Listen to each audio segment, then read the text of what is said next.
Hello everyone, সবাই কেমন আছো? আশা করি সবাই খুব ভালো আছো। আমরা কিন্তু ভালো আছি। আজকে চলে এসেছি একটা নতুন রেসিপি নিয়ে, সেটাই তোমাদেরকে সম্পূর্ণ দেখাবো। চলো ভিডিওটা শুরু করা যাক। দেখো এখানে রয়েছে আর মাছ, আর আর মাছটাকে কিন্তু রিং রিং করে কেটে নেওয়া হয়েছে। আমাদের বাড়ির সামনেই নিয়ে এসেছিলো এক মাছ দাদা, তার কাছ থেকেই নেওয়া হয়েছে মাছটা। আর মাছটা দেখেই কিন্তু বুঝতে পারছো ভীষণই খেতে ভালো ছিল। দেখেছো পুরো হলুদ হয়ে গেছে, এতটাই ভালো ছিল মাছটা। তো সম্পূর্ণ ভিডিওটা চলো দেখে নাও। এভাবে তোমরাও রান্না করে খেও, ভীষণ ভালো লাগবে। দেখো প্রথমে কড়াইয়ের মধ্যে আমি তেলটা গরম করে নিয়েছি। তেলটা গরম করে ওখানে গোটা গরম মশলা ফোড়ন দিয়ে পেঁয়াজটাকে দিয়ে দিয়েছি। পেঁয়াজে একটু হালকা ভাজা হয়ে গেলে দিয়ে দিয়েছিলাম টমেটো। আর এইদিকে আমি একটা মিক্সারের মধ্যে একটা মিহি পেস্ট করে নিয়েছি। আর এই পেস্টটার মধ্যে কি কি দিয়েছি চলো সেটা বলে দিই আগে।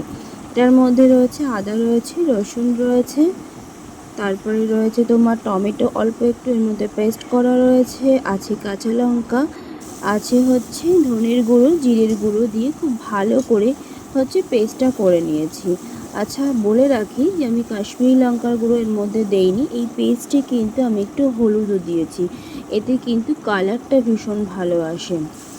তো দেখো এরকম হালকা ভাজা হয়ে গেলে আমি পেস্টটাকেও ঢেলে দিলাম। ঢেলে দিয়ে তেলের সাথে খুব ভালো করে মশলাটাকে মেশাতে হবে, যাতে হচ্ছে পুরো সম্পূর্ণ মশলা থেকে আদা রসুনের কাঁচা গন্ধটা যেন চলে যায়। তারপরে দেখো মিক্সি ধোয়া যে জলটা আছে সেটাও আমি অল্প অল্প করে দেবো, দিয়ে হচ্ছে খুব ভালো করে কষিয়ে নেব। আর জানো তো যত ভালো মশলা কষানো হবে তার খেতেও কিন্তু ভীষণ ভালো হয়। আর এভাবে সম্পূর্ণ রান্নাটা করে দেখো, বিশ্বাস করো অন্য কোনো পদ লাগবে না, এতটাই ভালো হয়। আর বাদবাকি কী রান্না হয়েছিল সেগুলো একটু দেখিয়ে দিই চটজলদি। দেখো চিংড়ি মাছ দিয়ে হয়েছিল ডয়রা কলা, মানে এটাকে বিচি কলা যেটা বলে সেটা হয়েছিল। আর এদিকে করলা ডাঁটা আলু দিয়ে আর চিংড়ি মাছ দিয়ে একটা পাতলা ঝোল হয়েছিল গরমে। আর রুটি খাওয়ার জন্য হয়েছিল আলু পটলের তরকারি সকালের জন্য। আর এদিকে মেয়ের জন্য পাতলা করে আলু পেঁপে দিয়ে মাছের ঝোল করা হয়েছে। তো এই রান্নাগুলো তোমাদের দেখিয়ে দিলাম। আর এদিকের উনুনে হচ্ছে আর মাছের ঝাল, ভীষণ টেস্টি। তোমরা এভাবে পুরোটা বানিয়ে দেখো, ভীষণ ভালো লাগবে।